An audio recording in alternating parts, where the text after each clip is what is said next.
Break के बाद एक बार फिर आपका स्वागत है। बलौदाबाजार जिले के कसडौल थाना अंतर्गत ग्राम खैरा में साहू समाज द्वारा बनाए जा रहे कर्मा माता मंदिर की जगह पर स्थानीय अन्य समाज के कुछ लोगों द्वारा अपने समाज के जैतकाम को गड़ाने को लेकर विवाद हुआ। आपको बता दें, साहू समाज द्वारा पूर्व में ही कर्मा माता मंदिर बनाने के लिए 3,14,000 जो अब तक जिस जगह पर खर्च किए जा चुके हैं, वहीं समाज के पदुनाथ साहू द्वारा सतनामी समाज के कुछ व्यक्तियों को भड़काकर उसी स्थान में जैत खाम बनवाने को लेकर उकसाया जा रहा था। सही मामले में देखा जाए, जहां एक और छत्तीसगढ़ में कांग्रेस की सत्ता है, वहीं कांग्रेस के विधायक भी हैं। ऐसे में सत्ता पक्ष के ही जिला पंचायत सभापति पर घटना घटित होना और घटना के बाद थाने में आपत्तिजनक बातें सामने आना चिंता का विषय है। जब सत्ता पक्ष के उच्च पद पर आसीन सुरक्षित नहीं है तो आम जनता कितना महफूज होगी।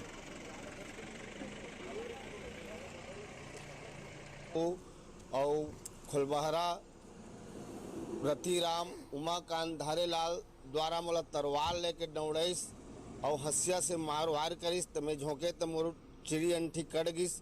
और 3 जगह चोट आइस, जेमा समाज के आदमी ते मन दौड़िस तो फिर मोला छोड़ को मन भागिस। इसे गलत व्यवहार करिस, मोला बकीस गाली गलौज करिस। और ये सब चीज पुलिस के नाकामी के नाम से और पुलिस के सह के नाम से आज गांव-गांव में शराब बेचा थे, जुआ चत्ती खिलाते और विवाद पैदा सिर्फ शासन प्रशासन के कमजोरी के नाम से आज ये उत्पन्न हुई। बलौदाबाजार पुलिस एक बार फिर विवादों में घिरती नजर आ रही। दरअसल बलौदाबाजार जिले के लवन चौकी प्रभारी बीके सोम और एसआई संजीव राजपूत का एक गांजा तस्कर से मामला रफा दफा करने के एवज में 8 लाख रुपए की डिमांड की गई थी। डिमांड पूरी भी हुई, लेकिन मामले की मीडिया में भनक लगते ही आनन फानन में 2 आरोपियों को गिरफ्तार कर लिया गया है। लेकिन आरोपियों के परिजनों ने मामले में आरोपी और एसआई और चौकी प्रभारी के बीच हुए लेन देन की बातों को रिकॉर्डिंग को वायरल कर लवन एसआई के खिलाफ कार्रवाई की मांग कर रहे हैं।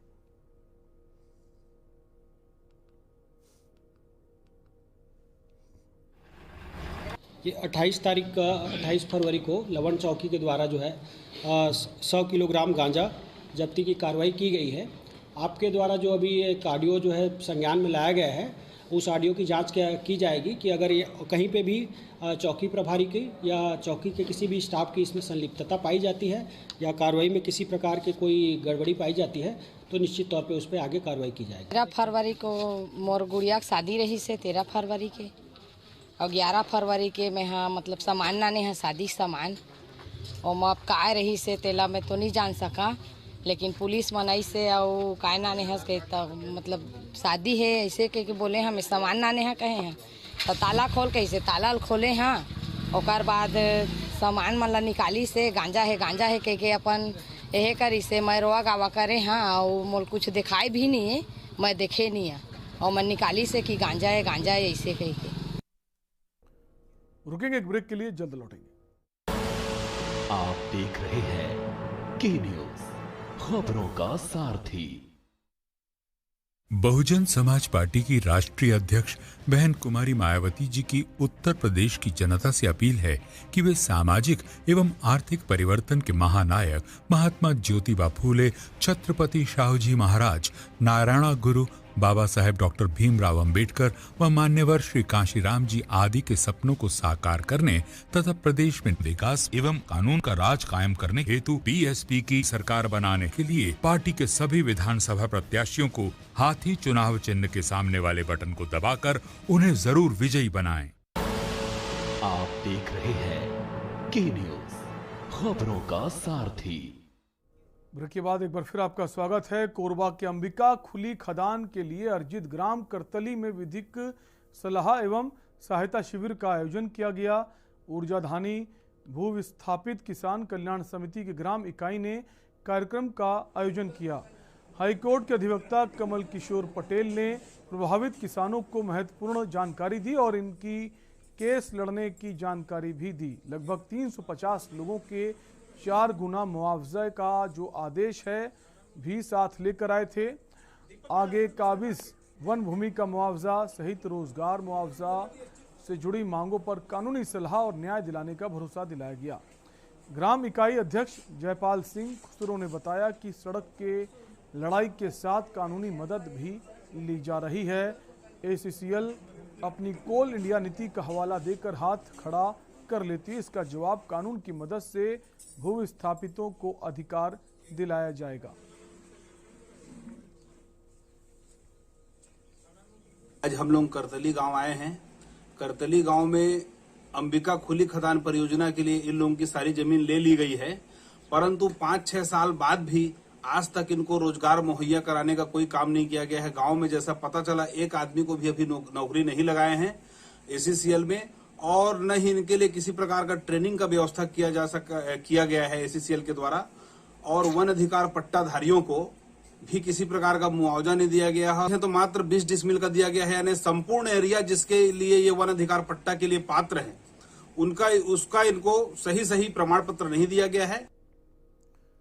खबर भिलाईगढ़ से है, जहां अधिवक्ता संघ द्वारा राजस्व न्यायालय का बहिष्कार करते हुए अपनी 10 सूत्री मांगों को लेकर नगर पंचायत भिलाईगढ़ में एक रैली निकालकर एक दिवसीय विरोध प्रदर्शन किया गया। वहीं इस दौरान रायगढ़ में हुए तहसीलदार और अधिवक्ताओं के बीच की लड़ाई में एक तरफा कार्यवाही की बात करते हुए एडवोकेट प्रोटेक्शन एक्ट जल्द लागू करने की शासन प्रशासन से मांग भी की गई। साथ ही अधिवक्ताओं ने सभी न्यायालयों में अधिकारियों के ऊपर न्याय के लिए घूस लेने का आरोप भी लगाया।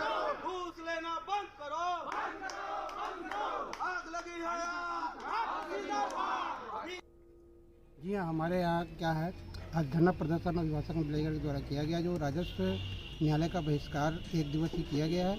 जो रायगढ़ में हमारे अधिवक्ता साथियों के द्वारा जो नायब तहसीलदार सुनील अग्रवाल एवं उनके सहपाठियों के द्वारा जो झूठी रिपोर्ट दर्ज कराई गई हमारे अधिवक्ता संघ के द्वारा, ये पूरी भ्रष्टाचार से संबंधित है। राजस्व न्यायालय का बहिष्कार करते इसी संबंध में, और जिस प्रकार से अभी हमारे सीनियर बोले उसमें सभी हम सहमत हैं, सभी अधिवक्ता सहमत हैं। कोरबा पुलिस द्वारा हरदी बाजार तरदा मार्ग में 420 के तहत अपराध पंजीबद्ध किया गया है। मामले को लेकर भू राजस्व एवं भू अर्जन पंजीयक कार्यालय कोरबा से जानकारी ले ली गई है, जिसमें संदेह आरोपी जो भी हैं उनकी जानकारी ली जा रही है और जिनकी भी संलिप्तता है उनका पता लगाकर जल्द कार्रवाई करने की बात कही गई। इसके साथ ही चांपा 4 लेन मार्ग पर हुए अपराध की भी जानकारी ली जा रही है। 500 वर्ग मीटर में जो भी खरीद बिक्री हुई है उसकी जांच की जाएगी और एक ही व्यक्ति की भूमि को अनेक लोगों द्वारा खरीदी बिक्री की गई है, इसकी जांच की जा रही। उक्त मामले में कुछ लोगों के नाम भी सामने आए हैं जिन्होंने 500 वर्ग मीटर से खरीदी बिक्री की है, जिस पर वैधानिक कार्रवाई की जाएगी। हरदी बाजार तरदा मार्ग में जो 58/22/420/120 के तहत अपराध पंजीबद्ध किया गया था, जो वर्तमान में भू राजस्व और भू अर्जन उप पंजीयक कार्यालय कोरबा से जानकारी प्राप्त कर ली गई है।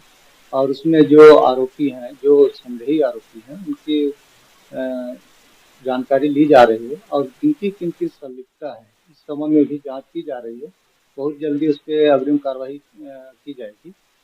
तथा 60/22 में भी अपराध पंजीबद्ध किया गया है, छुरी तरदा और चापा 4 लेन मार्ग पे, उसमें भी जानकारी कलेक्ट की जा रही है। अभी भी राजस्व विभाग से उपपंजीयक कार्यालय से प्राप्त हो गई है, राजस्व विभाग से जानकारी आना प्राप्त है, PW से जानकारी प्राप्त आना है। रुकेंगे एक ब्रेक के लिए, आप बने रहिए हमारे साथ। आप देख रहे हैं के न्यूज, खबरों का सारथी।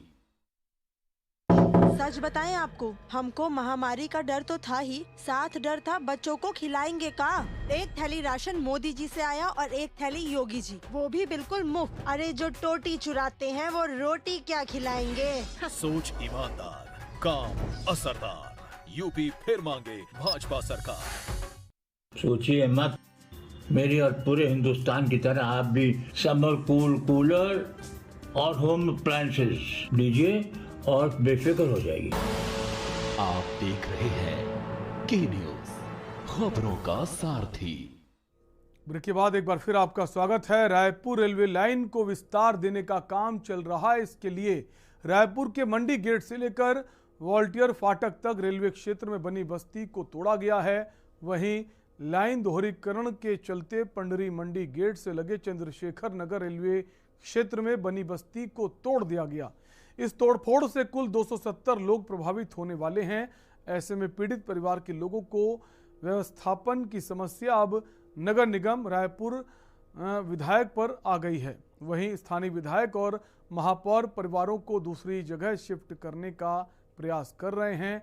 गुरुवार को विधायक और महापौर रायपुर डीआरएम से मुलाकात करने पहुंचे, जहां उन्होंने रायपुर डीआरएम से इसकी चर्चा की। लोगों को नोटिस दिया गया है रेलवे प्रशासन के द्वारा, और सबसे बड़ी बात यह है कि उन लोगों को जब पिछले बार जब तोड़ा गया बिना उनको किसी बताए, अंदर औरत खाना बना रही है वहां पर जाके तोड़ दिया गया, अंदर गैस चूल्हा जल रहा है वहां तोड़ दिया गया। तो हम लोग जाके, मैं खुद वहां पर जाके उसको मैंने रुकवाया था। आज डीआरएम साहब से आज बहुत खुल के बात हुई है, और जिस तरीके से अभी 10वीं और 12वीं के एग्जाम चल रहे हैं बच्चों के, तो हमने कहा है कि अभी मार्च के महीने तक के अभी आप कोई तोड़ फोड़ नहीं करेंगे, और क्योंकि उन 270 लोगों को व्यवस्थापन देना है। और देश डेली फिलहाल के लिए इतना ही। देखते रहिए के न्यूज इंडिया। नमस्कार।